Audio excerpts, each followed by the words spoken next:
Les vraies voix Sud Radio. L'actu en 3 mots, Félix Mathieu, rugby, GPS et chat. Rugby, car la fédération est sans dessus-dessous après la démission de Bernard Laporte. GPS comme le traceur collé par la police sur la voiture d'un militant anti-bassine dans les Deux-Sèvres. Et puis chat comme celui qui s'est fait écraser en gare Montparnasse. La SNCF n'a pas voulu retarder le départ du train. Gérald Darmanin se dit choqué. Les vraies voix Sud Radio. La pression était trop forte pour Bernard Laporte. Le président de la Fédération française de rugby a fini par démissionner ce matin, lui qui espérait se maintenir en poste le temps de l'appel de sa condamnation pour corruption.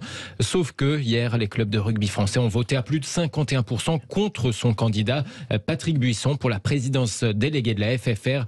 Conséquence de ce désaveu, tout à l'heure, Bernard Laporte a annoncé sa démission à Marcoussis. C'était lors d'une réunion fédérale en présence de la ministre des Sports.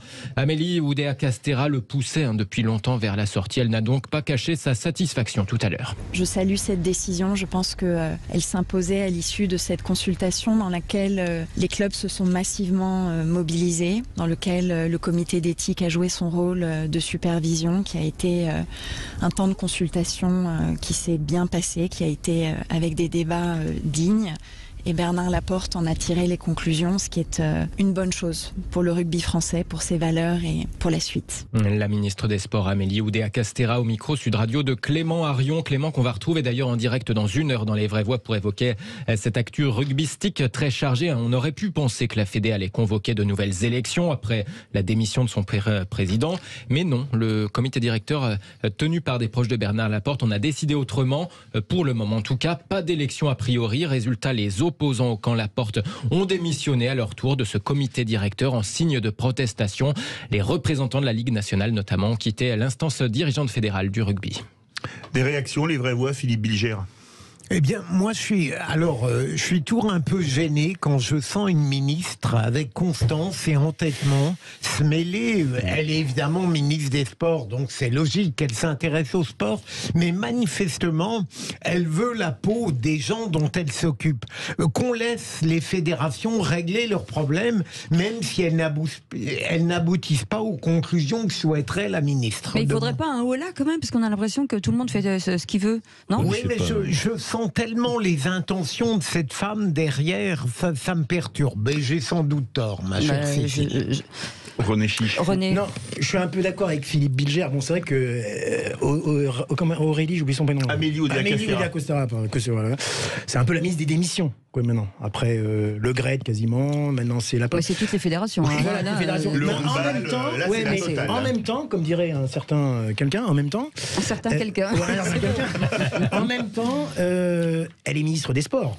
Donc, elle a quand même son mot à dire sur la gestion des fédérations, sur le comportement des dirigeants de la fédération. Alors, par contre, c'est vrai qu'elle a un ton, lorsqu'elle prend la parole, une sorte de procureur.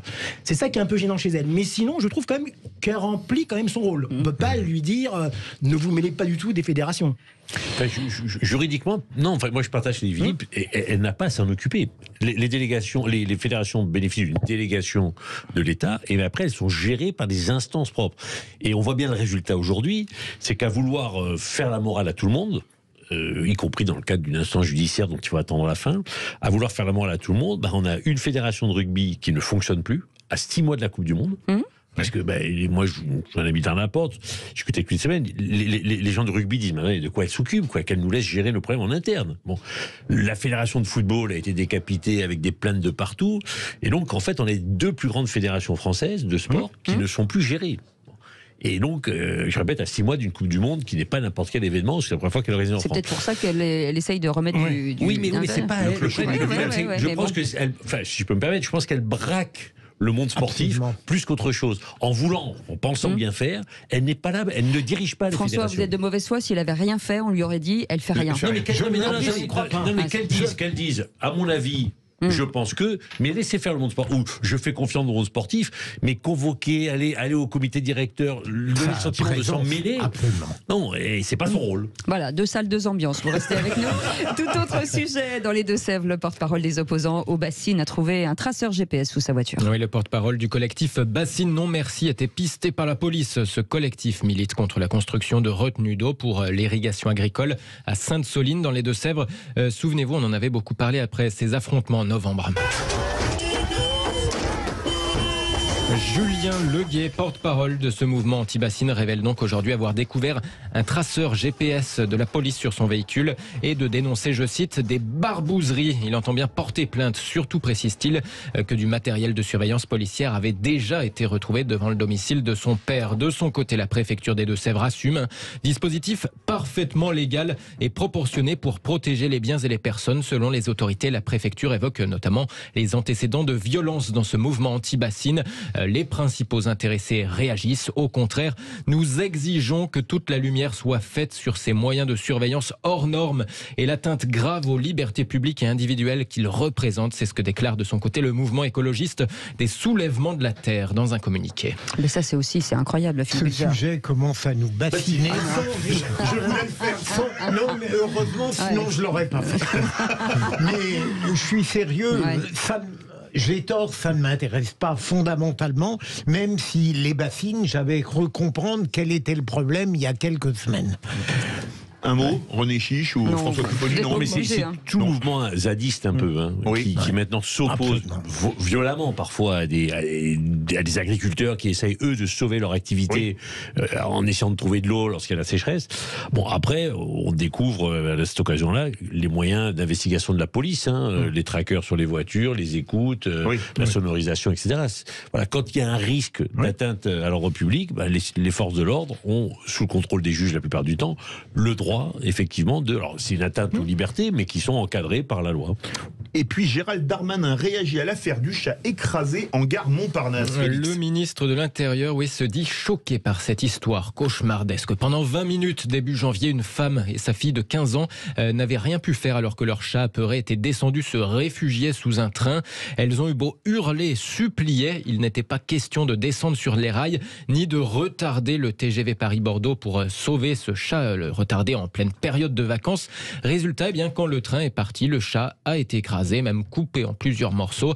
Réaction tout à l'heure du ministre de l'Intérieur, Gérald Darmanin, en marge d'un déplacement dans un refuge SPA. J'étais particulièrement choqué de ce qui s'est passé dans cette gare parisienne et particulièrement choqué aussi de la façon dont la SNCF a géré malheureusement cette terrible affaire. Il y a l'acte en lui-même, la mort de ce chat, qui n'est pas un acte anodin, devant ses propriétaires, dans des conditions que vous connaissez. L'enquête dira qui est responsable pénalement, et je ne vais pas le commenter. Mais il y a surtout un manque de prise en compte finalement de la SNCF, et je crois que c'est ça sans doute encore plus grave, parce qu'il faut éviter que ces actes évidemment ne se répètent.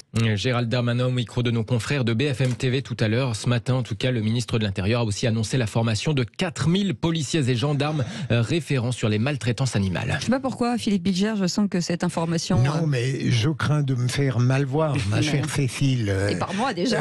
Oui, moi aussi. Comprenez bien que je peux trouver ça épouvantable, mais que quand j'entends Gérald Darmanin dire qu'il est choqué par ça, alors que dans sa politique, il y a eu des épisodes, des péripéties qui auraient dû vraiment le choquer, je trouve qu'il y a un usage des mots qui est discutable. Et... enfin bref, la maltraitance animale et là la mort c'est atroce, mais enfin... Non, alors sur le fait que Gérald Darmanin se mêle de cette affaire, oui c'est un petit peu grotesque entre guillemets. Par contre moi ça m'a choqué, parce que je suis pas un membre de la SPA, mais j'aime bien les animaux. Ma fille a un superbe chat, donc je suis sensible au chat, et je trouve que quand même la SNCF n'a pas rempli son rôle, parce qu'il y a soi-disant l'explication que personne ne pouvait descendre sur la voie en raison de l'électrification, etc. des lignes. C'est pas vrai. L'électrification c'est au-dessus, sur le métro c'est au niveau des rails, et sur les trains c'est au-dessus. On le dit souvent, et si c'était une personne qui était sur les voies, ils ne seraient pas intervenus? Non. Ils auraient bien été obligés d'intervenir. Non, ils l'auraient écrasé. Voilà, exactement. C'est ça. Donc, je trouve que c'est cruel.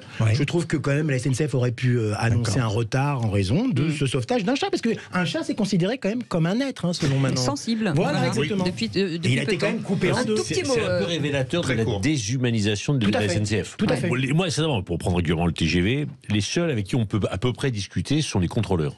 Ceux qui sont dans les... parce que on sent qu'ils ont l'expérience. Mais les gens qui sont au contrôle des billets sur les quais, tout ça... Pas de son, pas d'image. Pas de son, pas d'image, on ne peut pas discuter. Voilà, bon, et donc ça pose un vrai problème de la déshumanisation d'un certain nombre de services.